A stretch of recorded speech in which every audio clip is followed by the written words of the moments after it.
Big boss അഗ്നിപരീക്ഷയിൽ ഇന്ന് എനിക്ക് ഭയങ്കര ഇഷ്ടപ്പെട്ടത് ജഡ്ജസിനെയാണ്. കാരണം കണ്ടസ്റ്റൻസിൽ പലരെയും വലിച്ചു കീറി അവരെ എക്സ്പോസ് ചെയ്യിപ്പിച്ചിരിക്കുകയാണ്. എസ്പെഷ്യലി രഞ്ജിനി, റിയാസും അഖിൽ മാരാറും ഒക്കെ പൊളിയായിരുന്നു. കാരണം ഇന്ന് എനിക്ക് ഏറ്റവും കൂടുതൽ ഇഷ്ടപ്പെട്ടത് നമ്മുടെ എൽദോയൊക്കെ സത്യം പറഞ്ഞാൽ വലിച്ചു കീറി വിട്ടു. എൽദോയുടെ അച്ചടി ഭാഷ, മിണ്ടാതെ നിന്നുള്ള കണ്ണ് കാണിപ്പ്, അല്ലെങ്കിലും സ്ഥിരമായിട്ടുള്ള ഒരുമാതിരി എന്താ പറയുക ഇറിറ്റേറ്റിംഗ് ബിഹേവിയർ, ആ പരിപാടി. അതുപോലെ തന്നെ പൂജ, എൻ്റെ പൊന്നെ ഇങ്ങും നിൽക്കും അങ്ങും നിൽക്കും, നടുക്ക് പോയി തീയൂടും, ആ സ്വഭാവം. പൂജ ഇന്ന് ആദ്യം ഒരു സ്റ്റേറ്റ്മെന്റ് പറയുന്നു, എപ്പോഴും ഞാൻ ഈ ബിഗ് ബോസിനകത്തേക്ക് പോകുന്നവരോട് സ്ഥിരമായി ഉപദേശിച്ച് കൊടുത്തുകൊണ്ടിരിക്കുന്ന ഒരു പരിപാടിയാണ്, നമ്മൾ പറയുന്ന ഒരു കാര്യം തെറ്റായിക്കോട്ടെ ശരിയായിക്കോട്ടെ, തെറ്റാണെങ്കിൽ പോലും പറഞ്ഞതിൽ നിന്ന് അണുകിട നമ്മൾ മാറാൻ പാടില്ല, എങ്കിൽ നമ്മൾ നിലപാടില്ലാത്ത വ്യക്തിയാവും. ഇന്നിപ്പോ പൂജ ചെയ്തതും അതാണ്. പൂജയെ, എൽദോയെ, ശ്യാമിനെ, ഷിജിനെ ഒക്കെ വലിച്ചു കീറിയിരിക്കുകയാണ്. എൽദോയെ എൻ്റെ പൊന്നെ മാസീവ് അറ്റാക്ക്. എൽദോ അതിനടുത്തിരുന്ന് ഞാൻ അങ്ങനെയാണ്, ഞാൻ അക്സെപ്റ്റ് ചെയ്യുന്നു, ഞാനത് സ്വീകരിക്കുന്നു, എന്നെ നെഗറ്റീവ് പറഞ്ഞാൽ ഞാൻ അംഗീകരിക്കുന്നു എന്നൊക്കെ പറഞ്ഞ് അവിടെ കിടന്ന് അങ്ങ് മെഴുകി വാരുന്നുണ്ടായിരുന്നു. അതുപോലെ തന്നെയാണ് നമ്മുടെ പൂജയും. പക്ഷെ എൽദോ ഇന്ന് എക്സ്പോസ്ഡ് ആയതാണ് എനിക്ക് ഭയങ്കര ഇഷ്ടപ്പെട്ടത്. കാരണം എൽദോയെ മാക്സിമം കുത്തി കുത്തി കുത്തി കുത്തി കുത്തി പറയാനൊന്നും ഇല്ലാത്ത ലെവലിൽ അത്രയും എൽദോയെ പറഞ്ഞു വെച്ചു. സത്യം പറഞ്ഞ ടോപ്പ് 12 കണ്ടസ്റ്റൻസ് ഇപ്പം നമുക്ക് ഏതാണ്ട് ഒന്ന് എന്ത് പറയുക, അവരുമായിട്ടൊക്കെ ഒരു അറ്റാച്ച്മെന്റ് ഒക്കെ പതിയെ പതിയെ വന്നിട്ടുണ്ട്. ഇതിനകത്ത് ആര് ബിഗ് ബോസിനകത്ത് പോകണം എന്നാണ് നിങ്ങൾ ആഗ്രഹിക്കുന്നത്?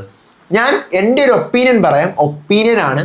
പക്ഷെ നിങ്ങൾക്ക് നിങ്ങളുടെ ഒപ്പീനിയൻ പറയാനായിട്ട് ഞാൻ കമ്മ്യൂണിറ്റിയിൽ പോസ്റ്റ് ഇട്ടിട്ടുണ്ട്. അവരുടെ എല്ലാവരുടെയും പേരുകൾ 3 പോൾ ഇട്ടിട്ടുണ്ട്. പോൾ 1, 2, 3. ഒരു പോളിൽ 4 പേരുടെ പേരെ ഇടാൻ പറ്റത്തുള്ളൂ. അതാണ് 3 ഇട്ടത്. 4, 8, 12. പോയി ഇപ്പൊ തന്നെ ഈ വീഡിയോ കണ്ടുകൊണ്ടിരിക്കുമ്പോൾ തന്നെ പോയി പോസ്റ്റ് എടുക്കുക, വോട്ട് ചെയ്യുക. ആദ്യം വോട്ട് ചെയ്യുക, പിന്നെ എന്നിട്ട് നിങ്ങൾ ഹോട്ട്സ്റ്റാറിൽ പോയി വോട്ട് ചെയ്യുക. നമുക്ക് നോക്കാം. എനിക്ക് സത്യം പറഞ്ഞു കഴിഞ്ഞാൽ എനിക്ക് തോന്നുന്നു, ഇപ്പം തമ്മിൽ ഭേദം തൊമ്മനെന്നാണ് ഞാൻ പറയുന്നത്, കാരണം പലരും ഔട്ടായി പോയി. എനിക്ക് തോന്നുന്നത് ബിഗ് ബോസിനകത്തേക്ക് വരാൻ സാധ്യതയുള്ളത്, ഇപ്പൊ പുറത്ത് വരുന്ന എപ്പിസോഡുകളെല്ലാം കട്ടാണ്, എന്നാലും അതിനകത്ത് വെച്ച് ഈ ബിഗ് ബോസിൽ വരാൻ സാധ്യതയുള്ളത് നമ്മുടെ ഷിബിന കയറാനുള്ള ഒരു സാധ്യത ഞാൻ കാണുന്നുണ്ട്. ഷിബിന, ദെൻ രാകേഷ് കയറാനുള്ള ഒരു സാധ്യത ഞാൻ കാണുന്നുണ്ട്. താഷി, ഒരു 98% താഷി കയറാനുള്ള സാധ്യത ഞാൻ കാണുന്നുണ്ട്. ലൊലീത്ത, 98% ലൊലീത്ത കയറാനുള്ള കാര്യവും ഞാൻ കാണുന്നുണ്ട്. പിന്നെ ഡൗട്ട് നമ്മുടെ ശ്യാം കയറുമോ അതോ സോന കയറുമോ എന്നുള്ളതാണ്. ശ്യാം അല്ലെങ്കിൽ സോന, ഇവർ 5 പേരാണ് എനിക്ക് ഡൗട്ട്. അല്ലാതെ പൂജ കയറും എന്ന് എനിക്ക് തോന്നുന്നില്ല. എൽദോയും ചെറിയൊരു സംശയമുണ്ട്, പൂജ കയറും എന്ന് എനിക്ക് തോന്നുന്നില്ല. ഷിജിൻ കയറും എന്ന് എനിക്ക് തോന്നുന്നില്ല. ഷിജുലാൽ കയറും എന്ന് എനിക്ക് തോന്നുന്നില്ല. അഫിയാനാസ് കയറും എന്ന് എനിക്ക് തോന്നുന്നില്ല. കാരണം ഇവരുടെയൊക്കെ ഷാമോൻ കയറും എന്ന് എനിക്ക് തോന്നുന്നില്ല. ഇവരുടെ പെർഫോമൻസ് വീക്കെന്നല്ല, വീക്കെന്ന് പറയണമെങ്കിൽ എല്ലാവരും വീക്കാണ്. എന്നാൽ ഈ ലിസ്റ്റിനകത്തുള്ളതിൽ തമ്മിൽ ഭേദം താഷി കയറും, ഷിബിന കയറും, രാകേഷ് കയറും, പിന്നെ തന്നെ ഞാൻ പറഞ്ഞ പോലെ ലൊലിത. ഇവർ 4 മിക്കവാറും പ്രേക്ഷകർ വോട്ട് ചെയ്ത് കയറ്റും. പിന്നെ ജഡ്ജസ് ഇനി ആരെ കയറ്റുന്നു എന്നുള്ളത് ഒരു പ്രധാനപ്പെട്ട ഒരു ചോദ്യമാണ്. എന്തായാലും നമുക്ക് ഇന്നത്തെ ഓഗസ്റ്റ് 24-ാം തീയതിയിലെ അഗ്നിപരീക്ഷ എപ്പിസോഡ് 10ന്റെ റിവ്യൂയിലോട്ട് പോവാം. എല്ലാവർക്കും എൻ്റെ മൂൺലൈറ്റ് മീഡിയയിലോട്ട് സ്വാഗതം. ആ സബ്സ്ക്രൈബ് ബട്ടൺ ഒന്ന് ചവിട്ടി പൊട്ടിച്ച് നിങ്ങളിപ്പോൾ കാണുന്ന യൂട്യൂബിലെ വീഡിയോ ലൈക്ക് ചെയ്താൽ എനിക്കൊരു മോട്ടിവേഷനും കോൺഫിഡൻസും ഒക്കെ ആയിരിക്കും. FBയിലോ ഇൻസ്റ്റയിലാണ് നിങ്ങൾ വീഡിയോ കാണുന്നെങ്കിൽ എൻ്റെ പേജ് ഒന്ന് ഫോളോ ചെയ്തിട്ട് ഇപ്പോൾ യൂട്യൂബിൽ കാണുന്ന വീഡിയോ ഒന്ന് ഹൈപ്പ് കൂടി ചെയ്തേക്കും. ഇന്ന് 12 കണ്ടസ്റ്റൻസിനെ വിളിച്ചിട്ട് അവർക്കൊരു സെഗ്മെന്റ് പുതുതായിട്ട് കൊടുക്കുകയാണ്. അതിനകത്താണ് പലരും എക്സ്പോസ് ആവുന്നത്. ഞാൻ എപ്പിസോഡിൻ്റെ കഥ പറയാനല്ല വന്നത്. ആ സെഗ്മെന്റിൽ നമുക്ക് ഒരു ഷർദിലിൻ്റെ ഇമോജിയും തരുന്നുണ്ട്, ഒരു കിസിൻ്റെ ഇമോജിയും തരുന്നുണ്ട്. ഇത് 2 പേർക്കായിട്ട് ഡിസ്ട്രിബ്യൂട്ട് ചെയ്തിട്ട് റീസൺ പറയുക, എന്നിട്ട് റീസൺ പറഞ്ഞിട്ടുള്ള അവരുടെ തിരിച്ചുള്ള റിപ്ലൈയും മേടിക്കുക. അപ്പൊ അതിനകത്ത് പൂജയാണ് ആദ്യം വരുന്നത്. പൂജ ആദ്യം ഹേറ്റ് ചെയ്യുന്നത് ശ്യാമിനെയാണെന്ന് പറയുന്നുണ്ട്. ശ്യാം ലക്ക് കൊണ്ട് മാത്രം ടോപ്പ് 12 വന്ന ആളാണ്. ഗ്രൂപ്പ് ടാസ്ക് കൊടുക്കുന്ന സമയത്ത് 1 മിനിറ്റ് ചിന്തിക്കാനുള്ള സമയത്ത് ഇവ മാറി നിന്ന് പലതും ചെയ്തിട്ടില്ല എന്നെല്ലാം കുറേ പറയുന്നുണ്ട്. ശ്യാം ഇങ്ങനെ എന്നൊക്കെ പറഞ്ഞ് ഇങ്ങനെ കേട്ട് നിൽക്കുന്നുണ്ട്. എന്നിട്ട് തിരിച്ച് പൂജയ്ക്ക് തെറ്റുപറ്റിയതാണ്, പൂജ അങ്ങനെ പറയുന്നതല്ല എന്നൊക്കെ പറഞ്ഞിട്ട് അടുത്ത് പൂജ പറയുന്നത് പൂജയ്ക്ക് ഏറ്റവും ഇഷ്ടം ഷിബിനെയാണ്. പക്ഷെ എനിക്ക് ഇന്നത്തെ എപ്പിസോഡോട് കൂടി ഷിബിന കുറെ കൂടി വിസിബിളായി വരാൻ തുടങ്ങി എന്ന് എനിക്ക് മനസ്സിലാവുന്നുണ്ട്. ഷിബിന നല്ല സ്ട്രാറ്റജിക്കലായിട്ട് കളിക്കും എന്ന് എനിക്ക് തോന്നുന്നുണ്ട്. അപ്പോൾ അത് ശ്യാം റിപ്ലൈ കൊടുത്തിട്ട് അടുത്ത് ശ്യാം എനിക്ക് ഏറ്റവും കൂടുതൽ ഇഷ്ടമുള്ളത് ലവ് ഞാൻ കൊടുക്കാൻ പോകുന്ന ആർക്കാണ്, പൂജയ്ക്കാണെന്ന് പറയാണ്. കാരണം പൂജ, ഞാൻ ഒരു ഗെയിം എനിക്ക് തരുമ്പോൾ ഞാൻ ഉദ്ദേശിച്ച സ്ട്രാറ്റജിയാണ് പൂജ യൂസ് ചെയ്യുന്നത്, അപ്പം പൂജ നല്ലൊരു കളിക്കാരിയാണ് എന്ന് പറയുമ്പോഴത്തേക്ക് പൂജ എന്നൊരു താങ്ക്സ്, ഞാൻ ഇവനെ മിസ്അണ്ടർസ്റ്റുഡ് ചെയ്തു എന്ന് പറഞ്ഞു. അപ്പൊ പൂജയുടെ നിലപാട് അവിടെ ഇല്ലാതാവുകയാണ് ചെയ്യുന്നത്. അപ്പൊ ജഡ്ജസ് എടുത്തിട്ട് കൊട്ടഞ്ഞു വാരുന്നുണ്ട്. ഇപ്പൊ മാറിയോ? അത് ഇവൻ ഇങ്ങനെ എന്നെ പറ്റി പറയുന്ന ഞാൻ വിചാരിച്ചില്ല, അപ്പൊ ഇവൻ നല്ലവനെ അപ്പൊ ഞാൻ ഹേറ്റൊന്നും കൊടുക്കുന്നില്ല. അപ്പൊ ഞാൻ ആലോചിക്കും, എന്താ പൂജ ഇത്? നിങ്ങൾക്ക് വിവരമില്ലേ, ബുദ്ധിയില്ലേ, ബോധമില്ലേ? നിങ്ങൾ ബിഗ് ബോസിലേക്ക് കയറാനുള്ള പരീക്ഷയുടെ സെറ്റിലല്ലേ വന്ന് നിൽക്കുന്നത്, ആ സ്റ്റേജിലല്ലേ നിൽക്കുന്നത്. അപ്പൊ അവിടെ നിന്ന് ഞാൻ പറഞ്ഞതുപോലെ എന്ത് തെറ്റ് നിങ്ങൾ പറഞ്ഞോട്ടെ, ആദ്യം തന്നെ പിടിച്ചു നിൽക്കുക. നമ്മുടെ നിലപാടാണ് ഏറ്റവും ഇമ്പോർട്ടൻ്റ് ആയിട്ട് നമുക്ക് ബിഗ് ബോസിൽ പോകുമ്പോൾ വേണ്ടത്. ഇത് ശ്യാം നല്ലത് പറയുമ്പം എന്നാ പിന്നെ ഞാൻ തിരിച്ചെടുത്ത് എന്ന് പറഞ്ഞവരുത്, അത് ജഡ്ജസ് അലക്കി തേച്ച് വിട്ടിട്ടുണ്ട്. എന്നിട്ട് പൂജ താങ്ക്സ് ഒക്കെ പറഞ്ഞിട്ട് പൂജ വീണ്ടും ചാടി നിൽക്കുന്നുണ്ട്. എന്നിട്ട് വീണ്ടും ജഡ്ജസ് വീണ്ടും ഉരുക്കുന്നുണ്ട്. അത് ഞാൻ കൺഫ്യൂസ്ഡ് എന്നൊക്കെ പറഞ്ഞ് വിഷയം മാറ്റുന്നുണ്ട്. അപ്പൊ പൂജയുടെ ഇന്നത്തെ ചീട്ട് കീറിയിട്ടുണ്ട്. പൂജയുടെ ഇന്നത്തെ അവരെഴുതി വെച്ചിട്ടുള്ള അവരുടെ ജഡ്ജിങ് പേപ്പറിൽ ഉറപ്പായിട്ട് ഒരു ബ്ലാക്ക് ഡോട്ട് വീണിട്ടുണ്ടാവും. അടുത്ത് ശ്യാം പറയുന്നത്, ശ്യാം ഏറ്റവും കൂടുതൽ വെറുക്കുന്നത് എൽദോയാണ്. കാരണം ഫേക്ക്, ഇറിറ്റേറ്റഡ്, അഭിനയം, ഇവിടെ അഭിനയിച്ചിട്ടാണ് നിൽക്കുന്നത്. ഇയാളുടെ സംസാരമായിക്കോട്ടെ, ഇയാളുടെ രീതികൾ, എല്ലാവരും എൽദോയെ പറ്റി പറയുന്നതാണ്. സ്വന്തമായിട്ട് പൊക്കി പറയൽ, ഞാൻ എൻ്റെ നാട്ടിൽ വലിയ മറ്റവനാണ്, വലിയ മറ്റതാണ്, അതാണ് ഇതാണ്, പൊളിറ്റീഷ്യൻ്റെ ഒരു ബുദ്ധിയോട് കൂടിയാണ് ഇയാൾ സംസാരിക്കുന്നത്. മൊത്തം ഫേക്കാണ്. ഇയാളുടെ അച്ചടി ഭാഷയും സംസാരവും ഇടപഴകക്കവും പൊക്കിപ്പറയലുകളും അങ്ങനെ അധികം ആരോടത്തും മിണ്ടാത്തതും എല്ലാം ഇയാളുടെ ഫേക്ക് പേഴ്സണാലിറ്റി ആണെന്ന് പറയാണ്. എൽദോയോട് ചോദിക്കുന്ന റിപ്ലൈ, സന്തോഷപൂർവ്വം ഞാനിതിനെ സ്വീകരിക്കുന്നു എന്ന്. എനിക്ക് തോന്നിയിട്ടുള്ളത് എൽദോ പക്ക ഫേക്കാണെന്നാണ് എനിക്ക് തോന്നിയിട്ടുള്ളത്.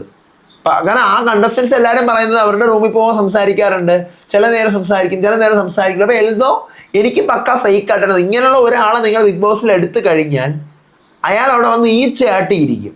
അതുകൊണ്ട് നിങ്ങൾ എൽദോയൊക്കെ തട്ടി എറിയുന്നതാണ് നല്ലത്. കാരണം എൽദോ വാ തുറക്കണില്ല. എങ്ങനെയാണ് ഈ പറഞ്ഞ പോലെ ഇപ്പൊ ശ്യാമിന്റെ കേസ് പറഞ്ഞപ്പോൾ പൂജ ടോപ്പ് 12 എത്തിയതിൽ എനിക്ക് വലിയ വിഷയമൊന്നുമില്ല. പക്ഷെ ശ്യാം എത്തിയതിൽ ഞാൻ ഇപ്പോഴും അത്ഭുതപ്പെട്ടിരിക്കുകയാണ്. എന്ത് ചെയ്തിട്ടാണ് ശ്യാം അവിടെ എത്തിയത്? ഒന്നും ചെയ്തിട്ടില്ല. അടുത്ത് എൽദോ പറയുന്നത്, ഞാൻ സോനയാണ് ഹേറ്റ് ചെയ്യുന്നത്. കാരണം ലക്ക് കൊണ്ട് മാത്രം അവസാന 12 വന്നപ്പോഴാണ്. അവൾ നല്ലൊരു നടിയാണ്, അവൾക്ക് നല്ല അഭിനയിക്കാൻ കഴിവുണ്ട്, എന്ത് പറഞ്ഞാലും നെഗറ്റീവ് മാത്രമാണ് ചിന്തിക്കുന്നത് പറയുന്നുണ്ട്. പക്ഷെ പൂജയിൽ നിന്ന്, പൂജയുടെ ഒരു ക്യാരക്ടർ ഞാൻ മനസ്സിലാക്കുന്നിടത്തോളം പൂജ കുറച്ച് ഇറിറ്റേറ്റീവാണ്, കുറച്ച് അഗ്രസീവാണ്, അല്ലെങ്കിൽ പറയാം ഒരു ചൊറി ടൈപ്പാണ്. നമ്മുടെ ഗൗരിയുടെ അത്രയും ഗൗരിയാണ്, മറ്റേ ഔട്ടായി പോയ പൂജയുടെ അത്രയും ചൊറിയില്ല, എന്നാലും കുറച്ച് ചൊറി വർത്താനമുള്ള ഒരാളാണ് സോന. സോ അതുകൊണ്ടാണ് സോനയ്ക്ക് ഇതിൽ പിടിച്ച് നിൽക്കാൻ പറ്റുന്നത്. പക്ഷേ സോന എങ്ങനെ ഈ 12 ടോപ്പ് 12 എത്തിയെന്ന് വെച്ച് കഴിഞ്ഞാൽ എനിക്ക് ഒരു ഐഡിയ ഇല്ല. ജഡ്ജസ് സേവ് ചെയ്ത് പാർഷ്വാലിറ്റി കാണിച്ചാണ് സോനയെ ഇവിടെ കൊണ്ടെത്തിച്ചത്. അടുത്ത് ഏറ്റവും ഇഷ്ടമുള്ളത് ഷാമോനെയാണ് എന്ന് പറയുകയാണ്. അവിടെയാണ് ഈ എൽദോ പെടുന്നത്. എൽദോ, ഞാൻ ചോദിക്കട്ടെ, എൽദോ നിങ്ങൾ ആരാണ് ഒരാളെ അവർ ആവറേജ് ആണ്, അല്ലെങ്കിൽ ബിലോ ആവറേജ് ആണ്, എബോ ആവറേജ് ആണ് അവരുടെ ബുദ്ധി അല്ലെങ്കിൽ അവരുടെ കഴിവ്, അവർ സംസാരിക്കുന്നതൊക്കെ ജഡ്ജ് ചെയ്യാൻ? നിങ്ങളൊരു അധ്യാപകനൊക്കെ ആയിരിക്കും. അവിടെ ഷാമോനെ വിളിച്ചു വരുത്തിയിട്ട് പറയാണ്, ഷാമോൻ ബിലോ ആവറേജ് ആയന്, പക്ഷെ കുറെ കാര്യങ്ങളൊക്കെ അവൻ പഠിച്ചെടുക്കാനായിട്ട് നോക്കുന്നുണ്ട്, മനസ്സിലാക്കുന്നുണ്ട്. ഹലോ, നിങ്ങൾ ആരാ ഒരാളുടെ ബുദ്ധി അളക്കാനും അല്ലെങ്കിൽ അയാൾക്കുള്ള വിവരവും വിദ്യാഭ്യാസവും അറിവും വിവേകവും ഒക്കെ അളക്കാൻ? നിങ്ങളൊരു അധ്യാപകനായിരിക്കാം. ഇങ്ങനെ ഒരു അധ്യാപകൻ പറയേണ്ട രീതിയാണോ അത്?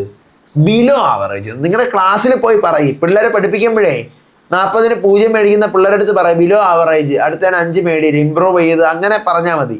ആൾക്കാരെ അറിവും വിവേകവും ജീവിതാനുഭവവും വെച്ച് കമ്പയർ ചെയ്തുകൊണ്ട് നിങ്ങളത് പറയേണ്ടായിരുന്നോ? എനിക്കത് കേട്ടപ്പോൾ ചൊറിഞ്ഞാണ് വന്നത്, ഉള്ളത് പറയാമല്ലോ. അപ്പൊ എൽദോ അങ്ങനെ നിർത്തി ഇൻസൾട്ട് ചെയ്യുവാണ് ഷാമോനെ. ഷാമോനൊന്നും മിണ്ടിയില്ല. എനിക്ക് കണ്ടപ്പോൾ തന്നെ പാവുന്നു, ഇയാൾ എന്തോ ഒന്നും മിണ്ടാതെ ഇങ്ങനെ നിൽക്കണേ, ഇങ്ങനെയൊക്കെ പറഞ്ഞിട്ടും. നമുക്ക് ഇങ്ങനെ പറയാം, എൽദോക്ക് പറയായിരുന്നു ഷാമോൻ ഇങ്ങനെ ഒരു നാട്ടിൽ ജനിച്ചതാണ്, ഷാമോന്റെ വർക്ക് ഇതാണ്, അപ്പൊ ഷാമോൻ അതിൻ്റെതായിട്ടുള്ള കുറച്ച് എന്താ പറയാ ലോക വിവരത്തിന്റെ അല്ലെങ്കിൽ ലോക പരിചയത്തിന്റെ കുറവുണ്ട്. അപ്പം അങ്ങനെ പക്ഷെ മനസ്സിലാക്കുന്ന ഓരോ കാര്യങ്ങൾ എന്ത് ചെയ്യുന്നുണ്ട്, പുള്ളിക്കാരെ മനസ്സിലാക്കി മുന്നോട്ട് വരികയും അതിനെ അറിവായിട്ട് ശേഖരിച്ച് മുന്നോട്ട് കൂട്ടിവെക്ക ചെയ്യുന്നുണ്ടെന്ന് പറയായിരുന്നു. ഇത് ബിലോ ആവറേജ് എന്ന്. എടേ എൽദോ, നിങ്ങൾ ആരടെ എബോ ആവറേജാ? നിങ്ങൾ ആര്? ദാതയാ?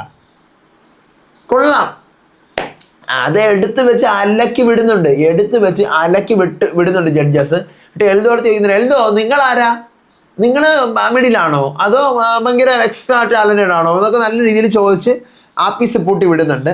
അടുത്ത് സോന വന്നിട്ട് ഇഷ്ടമുള്ളത് ശ്യാമിനെയാണ്. കാരണം പോയിന്റ് ഔട്ട് ചെയ്ത് പറയുന്നുണ്ട്, ജെനുവിൻ ആണെന്ന് പറയുന്നുണ്ട്. എന്ത് പോയിന്റ് ഔട്ട് ഡേ, ജെനുവിൻ ആയിരിക്കാം, എന്ത് പോയിന്റ് ഔട്ട് ശ്യാം പറയുന്നത്? ശ്യാം ഒന്നും ചെയ്യുന്നില്ല. അടുത്ത് ഹേറ്റ് എൽദോനെയാണ്. എൽദോ അച്ചടി ഭാഷ പറയുന്നുണ്ട്. അപ്പൊ അച്ചടി ഭാഷ പറയുന്ന ഒരു ഫേക്ക് ആണോ എന്ന് ജഡ്ജസ് ചോദിക്കുന്നുണ്ട്. അല്ല, ഫേക്ക് മാസ്ക് ധരിച്ചാണ് അവിടെ നിൽക്കുന്നതെന്നുള്ള. പക്ഷെ പൂജ അല്ല, സോന ഇവിടെ എൽദോയെ കുറിച്ച് കുറെ നെഗറ്റീവ്സ് പറയാൻ സോനയ്ക്കുണ്ട്. പക്ഷെ സോന അത് എക്സിക്യൂട്ട് ചെയ്ത രീതി സോനയുടെ മനസ്സിലുണ്ട്. അതായത് എനിക്ക് മനസ്സിലാവുന്നുണ്ടായിരുന്നു സോന അത് പറയുന്നത്. കാരണം എനിക്ക് ഇപ്പൊ എൽദോയെ കുറിച്ച് ഒരു ഒപ്പീനിയൻ ഉണ്ടായിരുന്നല്ലോ. അപ്പൊ അതാണ് ഈ സോന പറഞ്ഞുകൊണ്ടിരുന്നത്. പക്ഷെ സോനയ്ക്കത് ചില കാര്യങ്ങൾ നമുക്ക് അറിയാമെങ്കിലും നമുക്കത് പറഞ്ഞ് ഫലിപ്പിക്കാൻ പറ്റത്തില്ല അല്ലേ. സോന പറയാൻ ഉദ്ദേശിച്ചത് എന്താ? ഇയാൾ ഇവിടെ വന്ന് നാടകം കളിച്ച് ഇയാളുടെ അച്ചടി ഭാഷയും ഇവിടെ സ്വന്തമായിട്ട് പൊക്കി പറച്ചിലുകളും പിന്നെ ഓരോന്ന് ഇയാൾ ജയിപ്പിക്കാൻ വേണ്ടി ശ്രദ്ധ ആകർഷിക്കാൻ വേണ്ടിയിട്ടില്ല മിണ്ടാതിരിക്കലും ഇയാൾ ഇവിടെ കാണിക്കുന്ന മൊത്തം ഉഡായിപ്പാണ്, ഫേക്ക് ആണെന്നുള്ള സാധനമാണ് സോന പറയാവുന്നത്. പക്ഷെ സോന പറഞ്ഞു വന്നപ്പോൾ ഇയാളുടെ അച്ചടി ഭാഷയിലോട്ട് പോയി. പിന്നെ ഇയാൾ മാസ്ക് ധരിച്ച് നിൽക്കുകയാണ്. അപ്പൊ ഇത് എക്സ്പ്ലെയിൻ ചെയ്ത് ഇലാബറേറ്റ് ചെയ്ത് എക്സ്പ്ലെയിൻ ചെയ്ത് കൊടുക്കാൻ ആർക്ക് പറ്റിയില്ല? സോനയ്ക്ക് പറ്റിയില്ല. അവിടെ സോനയുടെ പരാജയമാണ്. പക്ഷെ എൽദോ എക്സ്പോസ് ആയി സംഭവം. ദെൻ താഷി വരുന്നു. ശ്യാമിനെയാണ് ഇഷ്ടമെന്ന് പറയുന്നുണ്ട്. ശ്യാം എല്ലാ കാര്യങ്ങളും അക്സെപ്റ്റൻസ് ചെയ്യുന്നുണ്ട്, ചില കാര്യങ്ങൾ റിയൽ ആണ്, അക്സെപ്റ്റൻസ് ചെയ്യുന്നുണ്ട് എന്ന് പറഞ്ഞാൽ. അടുത്ത ഇഷ്ടമില്ലാത്തത് ഷിജിനെയാണ്. കാരണം ഫെയർ പ്ലേ ഉണ്ട് എന്ന് പറഞ്ഞുകൊണ്ട് എന്താ അവൻ്റെ ഇമോഷനെ ഒന്നും അവന് ഹാൻഡിൽ ചെയ്യാൻ പറ്റത്തില്ല എന്ന് പറയുന്നുണ്ട്. പക്ഷെ എനിക്കവിടെ തോന്നിയിട്ടുള്ള ഒരു കാര്യം, ഷിജിൻ കുറച്ച് അഗ്രസീവാണ്. ജെൽ എന്ന് പറഞ്ഞ് ഷിജിൻ നിൽക്കും. പക്ഷെ എനിക്ക് ഇപ്പം അവിടെ ഉള്ളതിൽ ഒരു നോർമൽ പേഴ്സണായിട്ട് അല്ലെങ്കിൽ നമ്മുടെ സാധാ ഒരു എന്താ പറയുക, ഇപ്പം ഞാൻ ബിഹേവ് ചെയ്യുന്ന ഒരു രീതിയുണ്ട്. അപ്പം എനിക്ക് എന്നെ തന്നെയാണ് എനിക്ക് ഷിജിനിലൂടെ കാണാൻ പറ്റിയത് പേഴ്സണലി. കാരണം അധികം ഒരു പെട്ടെന്ന് നമുക്ക് മനുഷ്യരാണ്, നമ്മളെല്ലാവരും അഗ്രസീവ് ആവും, അതുപോലെ തണുക്കും, നമ്മൾ മാക്സിമം ആക്റ്റീവ് ആവും, നിൽക്കും. ഒരു ബിഗ് ബോസിലേക്ക് പോകേണ്ട ഒരു കണ്ടസ്റ്റന്റിന് ഉണ്ടാവേണ്ട ഒരു ആവറേജ് ക്വാളിറ്റി ഷിജിനുണ്ട്. ചിലർക്ക് എക്സ്ട്രാ ഉണ്ട്, ചിലർക്ക് ഒട്ടുമില്ല. എന്നാലും ഒരു ആവറേജ് ക്വാളിറ്റി ഷിജിനുള്ള പോലെയാണ് ഞാൻ മനസ്സിലാക്കിയിട്ടുള്ളത്. അല്ലാതെ ഇവർ ഇമാതിരി നെഗറ്റീവ് അടിച്ച് 4 എണ്ണം തള്ളുന്നത് പോലെ 4 നെഗറ്റീവ് കിട്ടുന്നുണ്ട് ഇവന് ഷിജിന്. പക്ഷെ അത്രയും ഉണ്ടെന്ന് എനിക്ക് തോന്നിയിട്ടില്ല. ഉള്ളത് പറയാമല്ലോ, കുറച്ച് ഹൈപ്പർ ആക്റ്റീവ് ആണ് പുള്ളി. പക്ഷെ ഹൈപ്പർ ആക്റ്റീവ് എന്ന് പറയുമ്പോഴും അത്രയും ആ ഒരു പരിപാടിയൊന്നും അതിനകത്തൊന്നും കാണിച്ചിട്ടില്ല. ഓക്കെ, അടുത്ത് ദെൻ ഷിജിൻ പറയുന്നത് താഷിയാണ് ഇഷ്ടമല്ലാത്തത്. സ്വന്തം കാര്യത്തിന് വേണ്ടി ബാക്കിയുള്ളവരെ ചതിച്ചും ചെയ്യുമെന്ന് പറഞ്ഞു. ശരിക്കും അഗ്നിപരീക്ഷയിൽ ഈ സ്വന്തം കാര്യത്തിന് വേണ്ടി ചതിക്കുന്നത് താഷിയുടെ ക്യാരക്ടർലെസ് വേലയാണ്.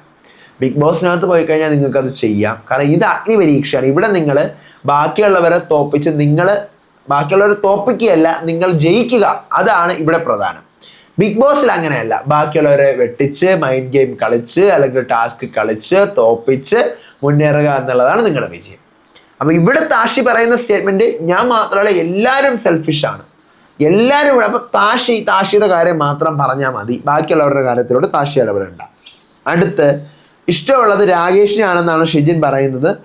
ടീമായിട്ട് നിൽക്കും, സപ്പോർട്ട് ചെയ്ത് നിൽക്കും. എനിക്ക് രാകേഷിന്റെ കേസ് പറയുമ്പോൾ എനിക്ക് ഫേക്ക് ആണെന്നാണ് തോന്നിയിട്ടുള്ളത്. ചിരിച്ച് കളിച്ച് കോമാളിത്തരം കാണിച്ച് എന്തെങ്കിലും പ്രൊമോയിലോ അല്ലെങ്കിൽ എപ്പിസോഡിലോ അന്ന് രാകേഷിന്റെ പേര് ഇന്ന് രാകേഷ് പറഞ്ഞ 101 കോമഡികൾ, രാകേഷിന്റെ മിക്കവാറും കഴിയുമ്പോൾ 101 കോമഡികൾ ബുക്ക് ഇറങ്ങാൻ സാധ്യതയാണ്. കാരണം അതിനകത്ത് കോമഡിയും ചിരിച്ച് എന്താണ് ബ്രോ മട്ടാഞ്ചേരി സംസാരമൊക്കെ ആയിട്ടാണ് ഈ രാകേഷ് അവിടെ പിടിച്ച് നിൽക്കുന്നത്. മോശം എന്നല്ല ഞാൻ പറഞ്ഞത്, അത് വെച്ചാണ് ഇയാൾ പിടിച്ച് നിൽക്കുന്നത് കുറെ. അല്ല, ഇയാൾ കോൺട്രിബ്യൂട്ട് ചെയ്യുന്നുണ്ട്, നല്ല രീതിയിൽ ഇയാൾ കോൺട്രിബ്യൂട്ട് ചെയ്യുന്നുണ്ട്. പക്ഷെ ഇയാളെ ശ്രദ്ധ ആകർഷിക്കാൻ വേണ്ടി ഇയാൾ പല കോപ്രായങ്ങളും കാണിച്ചാണ് അവിടെ പിടിച്ച് നിൽക്കുന്നത്. അടുത്ത് രാകേഷ് പറയുന്നത് ഇഷ്ടം ലളിതയോടാണ്, നല്ല ക്യാരക്ടറാണെന്ന് പറയുന്നുണ്ട്. ലളിതയെ പറ്റി പറയാൻ എനിക്ക് നോക്കുമ്പം കഴിഞ്ഞ ലളിതയും എനിക്ക് തോന്നുന്നു ബിഗ് ബോസിലേക്ക് പോകാൻ പറ്റിയ ഒരു പേഴ്സണാലിറ്റി, വളരെ ഗുഡ് പേഴ്സണാലിറ്റിയും ടീം സ്പിരിറ്റും ഇൻഡിവിജ്വൽ ഗെയിം സ്പിരിറ്റും ഒക്കെ ഉള്ള ഒരാളായിട്ട് എനിക്ക് ലളിതയെ പേഴ്സണലി ഫീൽ ചെയ്തിട്ടുണ്ട്. നല്ലൊരു കുട്ടിയാണ്. എനിക്ക് തോന്നുന്നു ലളിതയൊക്കെ വന്നു കഴിഞ്ഞാൽ ജെൻസി ആയിട്ടുള്ള ഒത്തിരി കുട്ടികൾക്ക് അല്ലെങ്കിൽ 18 വയസ്സ് മുതൽ ഒരു 21 വയസ്സ് വരെ നിൽക്കുന്ന പുതുതായിട്ട് ഇപ്പോൾ +2 ഒക്കെ കഴിഞ്ഞ് ഇറങ്ങിയ കുട്ടികൾ മുതൽ ഒരു 10, 21, 22 വയസ്സുള്ള ഒരു കുട്ടികൾക്ക് വരെ എന്താ കുറെ ഇൻഫർമേറ്റീവ് ആയിട്ടും കുറെ എന്താ പറയുക നല്ല നല്ല മെസ്സേജസും ലൊലീറ്റ എന്ന് പറയുന്ന ഒരു ഗെയിമർ അല്ലെങ്കിൽ ഒരു പേഴ്സണാലിറ്റിയിലൂടെ കിട്ടും എന്ന് എനിക്ക് തോന്നി. അടുത്ത് ഇഷ്ടമല്ലാത്തത് രാകേഷ് പറയുന്നുണ്ട് അഫിയാനാസിനെയാണെന്ന്. ഷോർട്ട് ഉണ്ടോ എന്ന് ചോദിച്ചെന്ന് പറഞ്ഞുകൊണ്ടാണ് പറയുന്നത്. അപ്പൊ അവിടെ അഫിയാനാസ് കിടന്ന് വഴക്കുണ്ടാക്കുന്നുണ്ട്. അഫിയാനാസൊക്കെ എങ്ങനെ ഈ ടോപ്പ് 12 എത്തി എന്ന് എൻ്റെ കയ്യിൽ ഒരു ഉത്തരവും ഇല്ല. അടുത്ത് അഫ്യാനാസ് പറയുന്നത് ഇഷ്ടമില്ലാത്ത ഷിജിനെയാണ്, എങ്ങനെ ടോപ്പ് 12 എത്തി എന്ന് അറിയത്തില്ലെന്നാണ് പറയുന്നത്. ജെനുവിൻ അല്ലെന്ന് പറയുന്നുണ്ട്. ഇഷ്ടമുള്ളത് ഷിബിനെയാണ്, തെറ്റ് കണ്ടു കഴിഞ്ഞാൽ ഷിബിന അത് ചൂണ്ടിക്കാണിച്ചിരിക്കും, പറഞ്ഞിരിക്കും എന്നാണ്. അപ്പൊ ഇന്നത്തെ എപ്പിസോഡ് എനിക്ക് കൂടുതലും ഷിബിനയിലേക്ക് പലരും പറയുമ്പോൾ ഷിബിനയുടെ ആ ഒരു ക്യാരക്ടറൈസേഷൻ ഒന്നുകൂടി ഒന്ന് മെച്ചപ്പെടുത്തി എടുക്കാൻ ശ്രമിക്കുന്ന പോലെ തോന്നി. അടുത്ത് ഷിബിന പറയുന്നത് ശ്യാമിനെയാണ് ഇഷ്ടമല്ലാത്തത്, വീക്കാണ്, ഡിസ്കസ്റ്റിംഗ് ആണ് ഇവന്റെ സ്വഭാവം. പിന്നെ ഇവൻ കഴിക്കുന്ന ഇവനൊരു ടാസ്ക് കൊടുത്തപ്പോൾ വർഷ ഫുഡ് കഴിക്കാതിരിക്കാൻ വേണ്ടിയിട്ടാണ് ഇവൻ ഛർദ്ദിച്ചതെന്നൊക്കെ പറഞ്ഞുകൊണ്ട് അങ്ങനെ പറയുന്നുണ്ട്.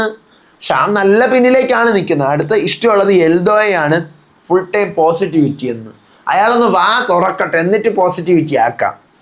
അടുത്ത് ഷിബിനയാണ് പറഞ്ഞത്. അടുത്ത് ലളിത ഷിജുലാലിനെയാണ് ഇഷ്ടം. ഷിജുലാൽ അത്യാവശ്യം നല്ലൊരു പേഴ്സണാലിറ്റിയാണ്, പക്ഷെ ബിഗ് ബോസിന് ആപ്റ്റായിട്ടുള്ള ഒരു ഗെയിമർ ആണെന്ന് എനിക്ക് തോന്നിയിട്ടില്ല കേട്ടോ. ഷിജുലാൽ എൻ്റർടൈനിങ്ങും അതുപോലെ തന്നെ നല്ലൊരു ക്യാരക്ടറും ആണെന്നാണ് ലളിത പറയുന്നത്. അടുത്ത് ഇഷ്ടമല്ലാത്തത് ഷിജിനെയാണ്. ഗെയിം ജയിച്ചു കഴിഞ്ഞാൽ ഞാൻ കാരണമാണ് ജയിച്ചത്, ഞാൻ കാരണം അങ്ങനെ, ഞാൻ കാരണം ഇത് എൻ്റെ സ്ട്രാറ്റജിയാ എന്നെല്ലാം എന്ന് പറയുകയാണ്. അടുത്ത ഷിജുലാൽ പറയുന്നത് ഇഷ്ടം ലളിതയോടാണ്, ചെറിയ പ്രായത്തിൽ തന്നെ ഇത്രയും അടിപൊളിയായിട്ട് ചെയ്യാൻ പറ്റുന്നുണ്ടെന്ന് പറയുന്നു. അടുത്ത് ഹേറ്റ് ഷിജിനോടാണ്, ഇമോഷണലി അവൻ വീക്ക് ആവുന്നതുകൊണ്ടാണെന്ന്. ഷിജുലാൽ പറഞ്ഞ റീസൺ അത് എനിക്ക് ഓക്കെയാണ്, ഇമോഷണലി വീക്ക് അങ്ങനത്തെ റീസൺസ് പറയായിരുന്നു. അടുത്ത് അതിനിടയിൽ കൂടെ തന്നെ സോനയും ലളിതയും കൂടെ അവിടെ കിടന്നുകൊണ്ട് വഴക്ക് കൂടുന്നുണ്ട്. ലളിത ചേച്ചി എന്ന് വിളിച്ചു എന്ന് പറഞ്ഞുകൊണ്ട് അവിടെ കിടന്നുകൊണ്ട് അങ്ങനെ വിളിക്കണ്ടെന്ന് ഞാൻ പറഞ്ഞിട്ടില്ല എന്നൊക്കെ പറഞ്ഞാൽ എന്തൊക്കെയോ അവിടെ കിടന്നുകൊണ്ട് വഴക്ക് കൂടുന്നുണ്ട്. അടുത്ത് ഷാമോൻ പറയുന്നത് ഷിജുവിനെയാണ് ഇഷ്ടം, നല്ലൊരു ഗെയിമറാണ്, നല്ല റിയലാണ് എന്നൊക്കെ പറയുന്നുണ്ട്. അടുത്ത് ഇഷ്ടമില്ലാത്ത സോനയാണ്, ഡബിൾ സ്റ്റാൻഡ്, തോറ്റാല് ബാക്കിയുള്ളവരെ ബ്ലെയിം പറയുക, അഹങ്കാരിയാണെന്നൊക്കെ പറയുന്നുണ്ട്. ഇനി ഷിജുലാലിന്റെ കേസ് പറയുമ്പോൾ ഷിജുലാൽ ടോപ്പ് 12 എത്താൻ കുറേ കാര്യങ്ങൾ ഷിജുലാലെന്ന്. ഷാമോൻ ടോപ്പ് 12 എത്താൻ കുറേ കാര്യങ്ങളൊക്കെ ഷാമോൻ ചെയ്തു. ഷാമോന്റെയും അച്ചടി ഭാഷയാണ്, എന്നാൽ പോലും കമ്പാരിറ്റീവ്ലി എൽദോനെ വെച്ച് നോക്കുമ്പോൾ far far far far far better ആണ് ആര്, നമ്മുടെ ഈ പറയുന്ന ഷാമോൻ. അങ്ങനെ ഷിജിനാണ് ഏറ്റവും കൂടുതൽ ഡിസ്ലൈക്സ് കിട്ടുന്നത്, ഷർദിൽ കിട്ടുന്നത് 4 ഷർദിൽ.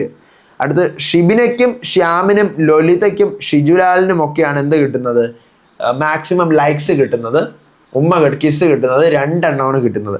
അടുത്ത് 2 ടീം ലീഡറായിട്ട് ചൂസ് ചെയ്യാണ് ആരെ, ഏറ്റവും കൂടുതൽ ഷർദിൽ കിട്ടിയ നമ്മുടെ ഷിജിൻ. 2 നമ്മുടെ ബാക്കി എല്ലാവർക്കും സെയിം ഹേർട്ട് ആയതുകൊണ്ട് ലളിതയാണ് അവരെല്ലാവരും കൂടെ ചൂസ് ചെയ്ത് എടുക്കുന്നത്. അടുത്ത ടീം വിളിക്കാൻ പറയുന്നു. ഷിജിൻ്റെ ടീമിൽ താഷി, ശ്യാമ, ഷിജുലാല്, ഷാമോൻ, അഫിയാനാസ്, ഇവർ ഇത്രയും പേര്. അടുത്ത ലളിതയുടെ ടീമിൽ രാകേഷ്, ഷിബിന, എൽദോ, പൂജ, സോന, ഇവർ ഇത്രയും പേര്. ഇനി അന്താരാഷ്ട്ര ചിത്രം മറ്റേ വ്യത്യാസം കണ്ടുപിടിക്കൽ അങ്ങനത്തെ ഒരു ഗെയിമാണ്. പ്ലാസ്മയിൽ ഒരു ഫോട്ടോ കാണിച്ചിട്ട് നിങ്ങൾ കണ്ടിട്ടുണ്ടാവുമല്ലോ, ചോദിക്കുന്ന ചോദ്യത്തിന് ഉത്തരം പറയണം. ഏത് ടീമാണോ പറയുന്നത് അവർക്കൊരു പോയിന്റ്, ഓപ്പോസിറ്റ് നിൽക്കുന്നവർക്ക് കുറച്ച് കയ്പുള്ള സാധനങ്ങൾ കലക്കി വെച്ചിട്ടുണ്ട്, കുടിക്കുക. 1 1 3 ഇല്ലേ, നിങ്ങൾ കണ്ടിട്ടുണ്ടോ? 1 1 3 1 1 3 ടാസ്ക് പോലത്തെ സാധനം. അഗ്നി പരീക്ഷയാണ്, തീയാണ് കുടിച്ചിറക്കുന്നത് കേട്ടോ, തീ മറക്കരുത്. ആദ്യത്തെ റൗണ്ടിലൊക്കെ 1 പോയിന്റും രണ്ടാമത്തെ റൗണ്ടിലൊക്കെ 2 പോയിന്റും എന്നാണ് പറഞ്ഞ് തുടങ്ങുന്നത്. അങ്ങനെ ഷിജിന്റെ ടീം കഷ്ടിച്ച് ശ്യാമ് മാത്രം സെക്കൻഡ് റൗണ്ടിൽ ഒരു ഉത്തരം പറഞ്ഞ് 2 പോയിന്റ് കിട്ടുന്നുണ്ട്. അടുത്ത് മറ്റേ ടീം തൂത്ത് വാരുവാണ്. ആദ്യത്തെ 5 ചോദ്യങ്ങളും അവർ ഉത്തരം പറഞ്ഞ് 5 പോയിന്റ് കരസ്ഥമാക്കുന്നു. അടുത്ത് രണ്ടാമത്തെ റൗണ്ട് തുടങ്ങുമ്പോൾ അതിലും അവർ 2 പോയിന്റ് കരസ്ഥമാക്കുന്നുണ്ട്. അങ്ങനെ അവർക്ക് 7 പോയിന്റും ഇവർക്ക് 2 പോയിന്റുമാണ്. ലളിതയുടെ ടീം 7 പോയിന്റ് കരസ്ഥമാക്കുന്നുണ്ട്. അങ്ങനെ അവർ ജയിക്കുന്നുണ്ട്. അപ്പോൾ തോറ്റ ടീമിലെ ശ്യാം ഉത്തരം പറഞ്ഞിട്ടാണ് 2 പോയിന്റ് ഇവർക്ക് കിട്ടുന്നത്. ഈ ശ്യാമിനെ ഒഴിച്ച് താഷി, ഷിജിൻ, ഷിജുലാൽ, ഷാമോൻ, അഫിയാനാസ് 5 എണ്ണത്തിനെയും എങ്ങോട്ട് വിടുകയാണ്, ഔട്ട് ഹൗസിലോട്ട് വിടുകയാണ്. എന്നിട്ട് നമ്മുടെ ലളിതയുടെ ടീമിൽ ഏറ്റവും കൂടുതൽ ഉത്തരങ്ങൾ പറഞ്ഞുകൊണ്ട് പോയിന്റ് മേടിച്ചുകൊണ്ടിരുന്നത് എൽദോയാണ്.